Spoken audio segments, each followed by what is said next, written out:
Want a heart that forgives, a heart full of love, one with compassion just like yours. Hello and welcome to another broadcast of TLC, Transforming Lives Continually. I am your host, Sean Defeens Daniel, and on set with me is Mr. Michael Stewart, our Executive Director. Welcome, Mr. Stewart. Thank you very much, Sean. Always a pleasure to be here. Always a pleasure to have you here. Right, so today we're talking about conflict. Yes.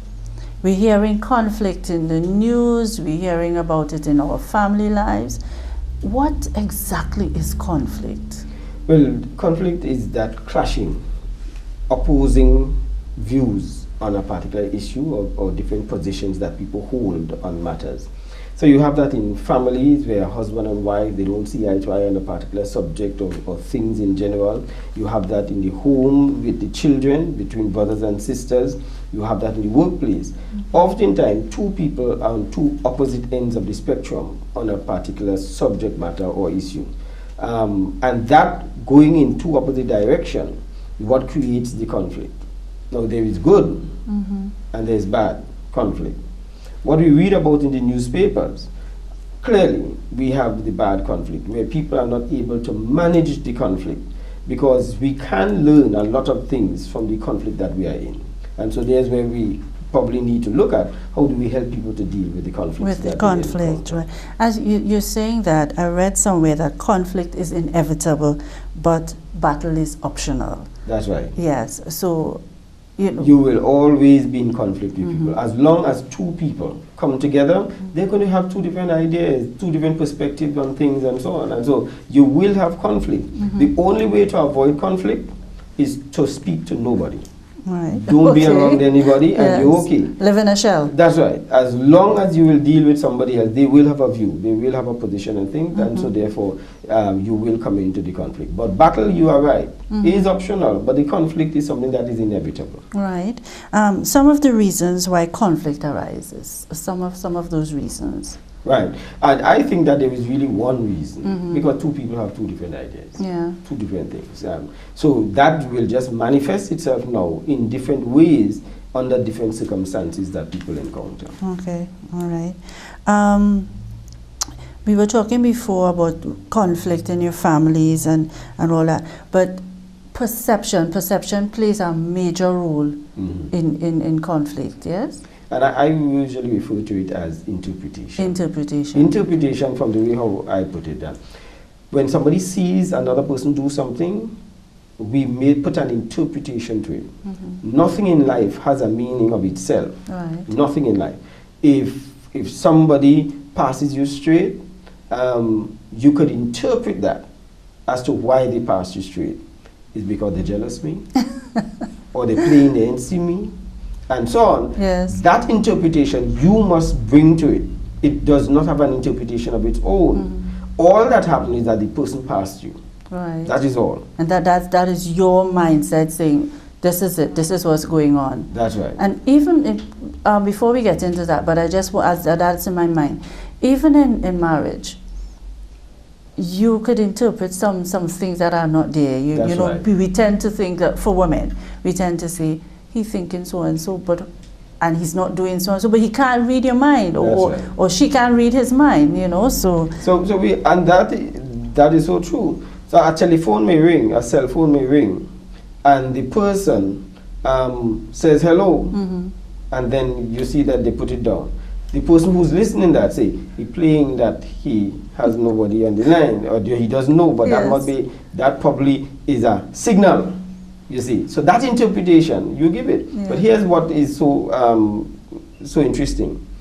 We always give interpretation on things that take place, and turn around and don't like the interpretation, right? And get vexed with it, right? Yes. When we created the interpretation itself. So the same time that you take to give a negative interpretation, you can give a positive interpretation. A positive one. So since we're talking about, let's talk a little bit about marital conflict. Let's talk a little bit about that. What are some of the things that will cause that conflict in marriage? Well, you could have anything. I just dealing with one yesterday. The toilet seat caused the issue as to whether you should leave the lid up or you leave the lid down. So we can make almost anything. I've heard of issues with the toothpaste. Should you squeeze it from on top or should you squeeze it from below? We can make anything. And so what we have to do as human beings and in relationships is to determine which one of those is worth my effort and my energy in getting involved in. And not every single thing that we need to. There are some people just naturally into a hostile environment and into hostility and so on that you could avoid. I remember being at the airport one day when the lady came up to the counter, and I didn't realize that she was there in line. I went up to the counter, and the lady was so annoyed, and she pushed me aside and said she was there first. Have manners, I'm here first, and so on. And I said, there was no need for that. So I allowed her to go. She went up, she checked in.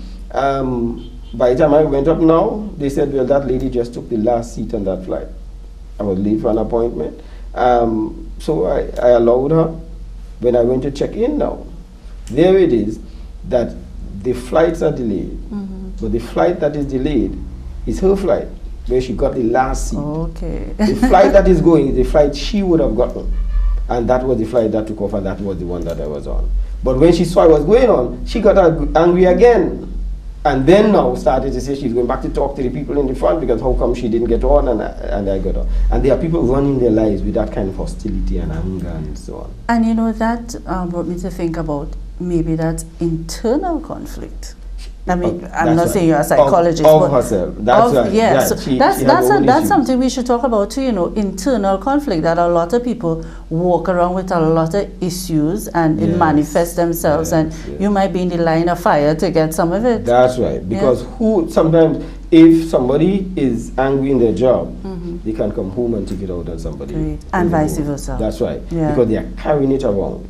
Oftentimes, the person that you are angry with is not the only person that falls casualty to your anger. Yes. So that's why we need to learn how to control it. And when you see what's happening in the news, it is clearly people who cannot manage conflict. Yes, yeah. Conflict, how would it affect your health? Well, you know, that if you check what the literature says, a number of people have high blood pressure, they're living in anxiety, rash break out on them, they live on a stressful life, just because that they have all of this anger built up in them, and some of them don't even know where the anger stems from, because they've had it for so long, and they have transformed and transferred it into so many other aspects of their lives and relationships that they really have no idea what they're angry about. They just know that they're angry. That there are some people must find something negative to say about everything, and that because that feeds their system of dissatisfaction and anger. Right. And of course that can, you know, all that can manifest itself, as you say, in all those other diseases, those diseases that we have. Yes, your lifestyle diseases. The lifestyle diseases. Yes. But we're talking about how it would affect our health. But do you think conflict could be a positive thing? Yes, definitely. Because if everybody agreed with me, they have not added to me. Because I already agree with that. I already have that opinion. I already have that position. So you are no good to me. You are no value to me if you agree with me on everything.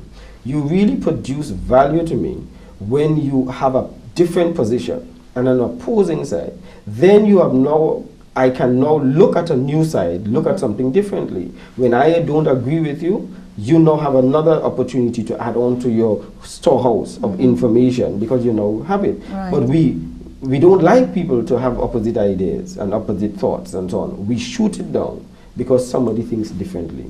And that's why we don't manage the conflict properly and don't look at the positive aspects of it. Okay. What are some of the ways, besides the anger and all that, how are some of the ways people deal with conflict? One of the most popular ways that we deal with conflict, some people avoid. They avoid the issue.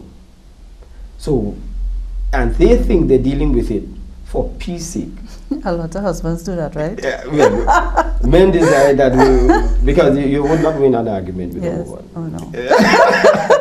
You see, because you could almost end up with a dead end situation with a woman. If she calls you and you answer her, but you are busy, the thing that she may interpret that is, so, everything else more important than me, that you're too busy. So if you decide, well, I'm busy, so I would not answer. Oh, so I call and you can't even answer. So you're really not there. So you can't win. You can't win. You can't win. Right. So, but it translates in the family where you have that goes on there, and most times what people do is avoid. Now, avoidance has its place, because every strategy you use to deal with conflict has its advantages and its disadvantages. I like to tell people that when you use avoidance, by withdrawing from the situation, you do that only if it is inappropriate to deal with it at the moment. So, for example, you have a conflict with your wife. You have visitors that have come to your house. Just avoid it.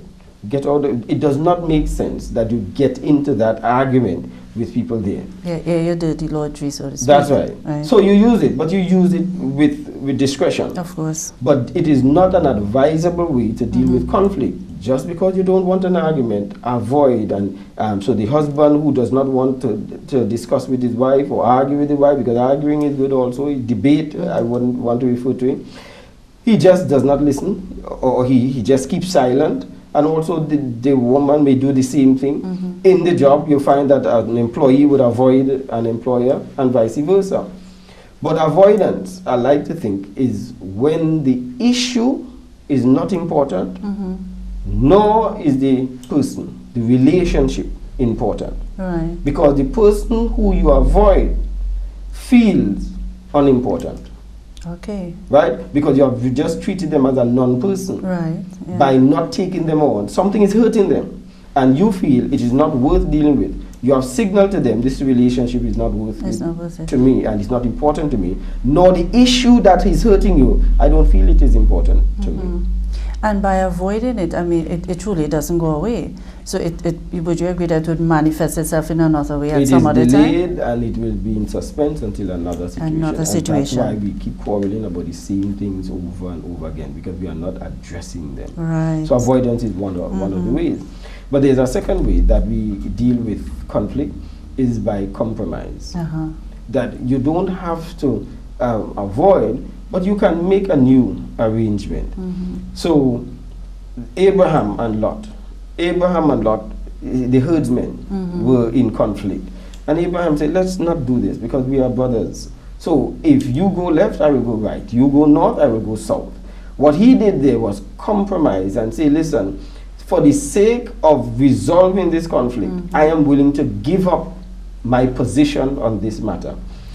The problem with people who are in argument and conflict is that most times we don't want to give up a position. We want to win. We want to make sure that we triumph. Yes. And we continue in that and end up with some unhappy circumstances. So compromise is whenever the relationship is important, but the issue is not that important. It's not that important. So I want you to understand. Avoidance is when the relationship is not important and the issue is not important. I really don't care about this, so what you do, do. If you want to leave, leave. You wouldn't say avoidance then is a coward's way out? Avoidance is, because remember we said there are times that it is appropriate. Right, yeah. But when we keep using avoidance, then that becomes a problem. If that is the only strategy we use to deal with the situation. But compromise says, just as Abraham, Lot, you and I are relatives and it is important to me for this relationship. So therefore I will make a compromise. But the issue about who lives where and where whose cattle feed and sheep feed is not important. It's not important. So therefore you make a compromise. And oftentimes we can resolve some of our conflicts if one of the persons is willing to make a compromise. But hear this. Don't allow the compromise to run every time as a means of solving the conflict. Right, yes. Because what happens is the person who did not compromise feels that every time something comes up, the next one should be the one compromising. So you end up where you always having to give up your rights on every case, and the person takes advantage of you. Of it, yes. So it is not something to be used every single time. I always remember. Go ahead, sorry. No, if you're on the same point, because I had guess, another yeah. one to do. Yes, I always remember my grandmother used to say, sell your right for peace. For peace. Yes, That's right. you know. That's right. So that is not avoidance, or is that compromise? That's compromise. Right. And that is to be used appropriately. Okay. But don't use it every time. Every time. Yes, right. Yes. So the other one is accommodation. Accommodation is where what we disagree on, I am not prepared to take your position, nor is the other person prepared to take my position, but we value the relationship.